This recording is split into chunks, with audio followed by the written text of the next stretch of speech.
하나님 말씀을 다 같이 보도록 하겠습니다. 신약성경 에베소서 2장 20절에서 22절까지의 말씀을 우리가 다 같이 보도록 하겠습니다. 에베소서 2장 20절에서 22절까지의 말씀입니다.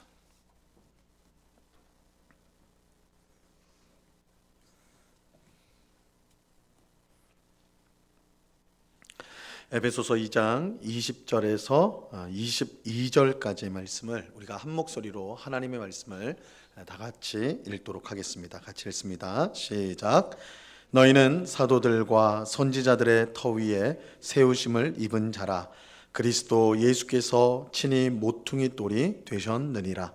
그의 안에서 건물마다 서로 연결하여 주 안에서 성전이 되어 가고 너희도 성령 안에서 하나님이 거하실 처소가 되기 위하여 그리스도 예수 안에서 함께 지어져 가느니라. 아멘. 우리가 방금 읽은 본문을 가지고 함께 지어져 가느니라라는 제목으로 박두빈 전사님 하나님의 말씀을 전하도록 하겠습니다.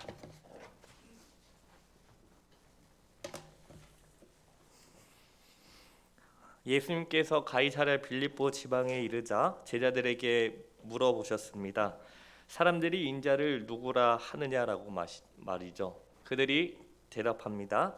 세례자 요한이라고도 하고 엘리야라고도 하고 예레미야나 예언자 중 한 분이라고도 하는 사람이 있습니다. 그러자 예수님은 이번에는 제자들에게 이렇게 물어보시죠. 너희는 나를 누구라 하느냐? 시몬 베드로가 대답했습니다. 당신은 그리스도이시며 살아계신 하나님의 아들이십니다. 예수님께서 시몬에게 복이 있다고 하시면서 너는 베드로라, 내가 이 반석 위에 내 교회를 세우리니 음부의 권세가 이기지 못하리라고 말씀하셨습니다. 예수님께서는 내가 내 교회를 세우겠다고 말씀하셨습니다. 예수님께서 실제로 교회를 세워나가시는 일을 하시는데 이것은 예수님의 구속 사역으로 시작되고 예수님이 다시 오실 때까지 계속되는 일입니다. 예수님께서 교회를 세우시겠다고 하신 그때부터 예수님이 다시 오실 때까지의 상황을 다른 말로 표현해 본다면 하나의 성전이 자라가는 과정이라고 말할 수 있습니다. 이것은 예수님이 지금 하시는 성전 건축입니다. 그것은 이 세상에 유일하게 하나뿐인 성전 건축이며 이제 이 세상에 다른 성전 건축은 없습니다. 이제는 예수님이 십자가 구속 사역에 의해 교회를 세우는 것만이 성전 건축이라 할 수 있다는 말이죠. 오늘 본문 20절 말씀을 제가 읽겠습니다. 너희는 사도들과 선지자들의 터 위에 세우심을 입은 자라. 그리스도 예수께서 친히 모퉁이 돌이 되셨느니라. 바울은 여기서 건축 용어를 사용하면서 너희는 사도들과 선지자들의 터 위에, 기초 위에 세워졌다고 합니다. 그리고 예수 그리스도께서 친히 모퉁이 돌이 되셨다고 하죠. 여기서 모퉁이 돌이란 두 가지 중에 하나를 뜻하는데요. 먼저 첫 번째로 우리가 어떤 건물을 세울 때에 그 모퉁이 돌을 빼내면 건물이 완전히 무너지게 되는 가장 중요한 돌을 초석이라고 합니다. 우리에게 예수 그리스도가 없다면 전부 다 무너지게 된다는 의미로 예수님이 우리의 초석이다라고 말하는 것이죠. 두 번째로는 이 성경이 기록되어졌을 당시에 건물을 이렇게 세울 때 건물을 이제 보통 그 아치 형식으로 만들었습니다. 이 아치 형식의 건물 제일 가운데 있는 그 돌을 이렇게 싹 빼버리면 그 아치가 전부 다 무너진다고 합니다. 건물 전체를 지탱하는 그 가운데 있는 돌을 머리에 있는 돌, 즉 머릿돌이라고 하죠. 그래서 교회와 관련하여 예수님은 바로 초석 또는 머릿돌과 같은 분이다라고 말하는 것이죠. 사도들과 선지자들의 가르침이 터가 되고 예수 그리스도께서는 이 세상에 거대한 건물을 세우십니다. 사실은 건물이 아니라 교회 공동체를 세우신 것이죠. 만일 그 공동체에서 예수 그리스도가 빠진다면 아무것도 남지 않는 그런 공동체를 지금 예수님이 세우시는 것입니다. 이것은 교회가 무엇인지, 교회에 있어서 무엇이 가장 중요한지 우리에게 알려줍니다. 오늘날 사람들이 많이 모이고 또 이 세상에서 뭔가 눈에 드러나는 일들을 많이 하게 된다면 그것이 교회라고 이렇게 생각을 하게 되는데, 사람이 아무리 많고 위대한 일을 하더라도 예수 그리스도가 그곳에 없다면 그것은 교회라고 불릴 수 없는 것이죠. 예수님께서는 이 성전을 세우기 위해 자신의 삶 전체를 들이셨습니다. 심지어 자기의 목숨까지 내놓으셨죠. 예수님께서 십자가에서 죽으신 것은 우리의 죄를 사하시고 우리를 하나님의 백성을 만들기 위한 것이었습니다. 이렇게 예수님은 그의 온 생애를 다 바쳐서 이 교회 공동체를 만들기 위한 가장 기본적인 작업을 하신 것입니다. 오늘 본문 21절 말씀을 우리 다 같이 읽어보겠습니다. 시작. 그의 안에서 건물마다 서로 연결하여 주 안에서 성전이 되어가고. 아멘. 사도 바울은 건물마다 서로 연결된다라는 말을 사용하고 있습니다. 아마도 바울은 다음과 같은 것을 생각했을 것입니다. 예를 들어서 오순절에 성령님이 강림하시고 예루살렘에 신약의 교회가 시작되었습니다. 이런 상황에서 예루살렘에 있는 하나의 공동체, 그것을 한 건물로 인정하는 것이죠. 물론 그때 예루살렘 교회에는 이런 예배당 같은 게 없는 교회였습니다. 당시 다른 지역에 예수님을 믿는 사람들이 생겼을 때도 그 지역에 오늘과 같이 이런 예배당은 없었습니다.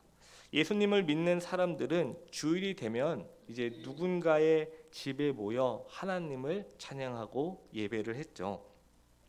또 다른 예를 들면 바울이 이 서신서 편지를 쓰면서 이런 말을 합니다. 글로바의 집에 모이는 교회 또는 베베의 집에 모이는 교회에 문안할지어다 라고 이렇게 인사말을 하죠.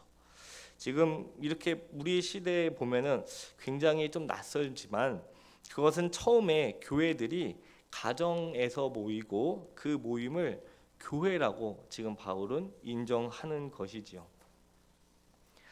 한 공동체가 세워진 것을 바울은 그것이 한 건물이라고 말하는 것입니다. 에베소 지역에 교회가 세워졌습니다. 에베소 교회는 바울이 전도해서 세운 교회고, 그러면 그 당시에 예루살렘에 있는 교회와 또 에베소에 있는 교회 그리고 안디옥에 있는 교회는 사실 모두 하나의 교회라고 말할 수 있습니다. 오늘날 우리 식으로 얘기하면 이렇게 말할 수 있을 것 같습니다. 한국에 있는 교회 공동체와 또 미국에 있는 교회 공동체 그리고 일본에 있는 교회 공동체들, 이 모든 것을 다 연결하여서 주님 안에서 성전이 되어 간다라고 말하는 것이죠. 그러므로 여기서 성전은 이 세상에 있는 모든 교회를 다 합하여 그 하나로 말하고 있는 것입니다. 예수님의 초림부터 예수님이 다시 오시는 그날까지 예수님이 이루시는 그 모든 교회를 지금 성전이라고 말하는 것이죠. 우리는 우리가 주님 앞에서 성전이라는 것과 또한 우리 가운데 부족한 모습을 찾아내면서 어떻게 하면 우리가 주님의 성전이라고 하는 그 이름에 걸맞는 교회 공동체가 될 것인지를 진지하게 생각해야 합니다. 그리고 생각으로 끝나는 것이 아니라 우리 가운데 그 일을 날마다 이루어 가야 하죠. 오늘 본문 22절 말씀을 제가 읽겠습니다. 너희도 성령 안에서 하나님이 거하실 처소가 되기 위하여 그리스도 예수 안에서 함께 지어져 가느니라. 바울은 너희도 성령 안에서 하나님이 거하실 처소가 되기 위하여 그리스도 예수 안에서 함께 지어져 간다고 합니다. 예수님의 십자가 구속 사건에 의하여 새롭게 세워진 성전이 자라간다는 것입니다. 여기서 우리는 성전의 자라남 그리고 함께 다른 말로 함께 지어져 가는 것이 무엇인지 알 수 있는데요. 그렇다면 이 성전의 자라남, 함께 지어져 가는 것은 어떻게 되어질까요? 첫 번째로 우리 각자 한 사람 한 사람이 주님께서 우리를 부르셨다는 것을 기억할 필요가 있습니다. 예수님께서 우리 각자 한 사람 한 사람을 부르셨습니다. 주님께서 우리를 부르셨기에 우리가 지금 이 자리에 있게 되었습니다. 주님의 부르심이 없었다면 우리는 그 누구도 주님 앞에 나올 수 없게 되죠. 그래서 우리는 주님께서 우리를 부르셨다는 그 사실을 기억해야 합니다. 주님께서 우리를 부르셨다는 사실을 기억하면서 우리 모두가 함께 성전의 자라남에 힘을 써야 하는 것이죠. 이 일은 교회의 직분자나 또는 열심히 있는 사람들만 하는 것이 아닙니다. 만일 교회 직분자들이나 열심히 있는 사람들만 이 일을 해 나간다면 성전은 자라날 수 없고 주님이 오늘 말씀하시는 우리의 성전됨마저 실현해 갈 수 없습니다. 이 말은 내가 출석한 지 얼마 되지 않은 사람부터 아주 오랫동안 출석한 사람들 모두 함께 해 나가야 한다는 말입니다. 두 번째로 하나님의 말씀을 배울 때 우리 교회 공동체가 바르게 세워나갈 수 있습니다. 예전에 제가 섬겼던 교회 중고등부에 찬양팀이 있었습니다. 이 중고등부 학생들 가운데 한 명을 리더로 세우고 나머지 이제 악기팀과 싱어까지 대략 한 10명 정도가 찬양팀이었습니다. 매주 이들이 시간과 장소를 정해 찬양을 연습하고 이렇게 굉장히 처음엔 열심히 했었습니다. 시간이 지나고 한 가지 문제가 생겼죠. 찬양 연습을 하기 위해 시간과 장소를 정하면 다 아시다시피 일찍 오는 사람들은 일찍 오죠. 그런데 늦게 오는 사람들은 이제 늘 지각을 하는 학생들이 있었던 겁니다. 이런 일이 계속 반복되다 보니 찬양팀 리더가 너무 힘든 거예요. 말은 듣지도 않고 늦으면 계속 늦고. 그래서 이제 더 이상 못하겠다. 이제 그만두고 싶어 했습니다. 처음에는 즐거운 마음으로 시작하다가 점점 지치면서 다른 친구들도 이렇게까지는 하지 않는데, 그러니까 주변의 학교에서 예수님을 믿고 교회를 다니는 친구가 있는데 이렇게까지는 한 사람이 별로 없는 거죠. 그런데 내가 꼭 이렇게 할 필요가 있을까? 나도 좀 그렇게 말 그대로 좀 이렇게 쉽게 다니면 안 될까? 이런 생각이 들게 된 것입니다. 혹시 여러분 가운데 봉사를 하다가 이런 생각을 해보신 분 계시지 않습니까? 처음에는 구속받은 은혜에 감사하여 주님의 몸된 교회를 위해 충성을 합니다. 어떤 일이 맡겨져도 기쁨과 감사함으로 섬깁니다. 그러다 시간이 지나면 내가 꼭 이렇게까지 해야 하는가? 내가 봤을 때 다른 사람들은 주일날에 아침에만 나오고 예배 마치면 바로 도망가는데 내가 이렇게까지 할 필요가 있을까라는 생각을 저는 좀 해본 적이 있는 것 같아요. 이제 사역하기 전에. 이제 그때 우리는 무엇을 해야 할까요? 바로 하나님의 말씀을 더 배워야 합니다. 하나님의 말씀으로 우리가 돌아가야 하는 것이죠. 말씀을 통해 주님께서 우리를 거룩한 성전으로 삼으시고 성전을 자라게 하신다는 것을 배워야 합니다. 그래서 우리는 끝까지 교회 공동체를 세워가기 위해 남아있는 것을 당연하게 여겨야 합니다. 물론 머릿속으로는 그것이 당연하게 여기지 않습니다. 이제 점점 사람이 줄어들면은 더 줄어들기 전에 내가 먼저 그만둬야겠다 이런 생각을 이제 할 수 있습니다. 그런데 정말 교회 공동체를 끝까지 세워나가기 위해서 남아있는 것을 우리는 당연하게 여겨야 합니다. 물론 이 항상 머리와 이 가슴이 반대되는데 이렇게까지 해야 하는가? 왜 나만 이렇게 하는가? 하나님은 분명히 남은 자를 남겨두셨다고 했는데 왜 아무도 없는가? 이런 생각이 들 수 있습니다. 한국 교회는 대개 교회 일이라고 하는 것은 열심히 하는 사람만 아주 열심히 하는 아주 이상한 일이 일어나고 있습니다. 그러다 보니 그 열심히 하는 사람들도 지치면 내가 무엇하러 이렇게까지 하는가라는 생각에 빠지죠. 맨 처음에는 하나님의 말씀대로 출발하여 교회 공동체를 말씀으로 잘 세워나가야지 이제 힘을 냅니다. 주님께서 우리를 부르신 그 목적을 우리가 생각하면서 교회를 위해 헌신을 합니다. 그러다가 자기를 알아주는 사람이 없으면 나중에는 어떻게 하죠? 내가 꼭 이렇게 열심히만 해야 하는가? 교회는 나밖에 없는가?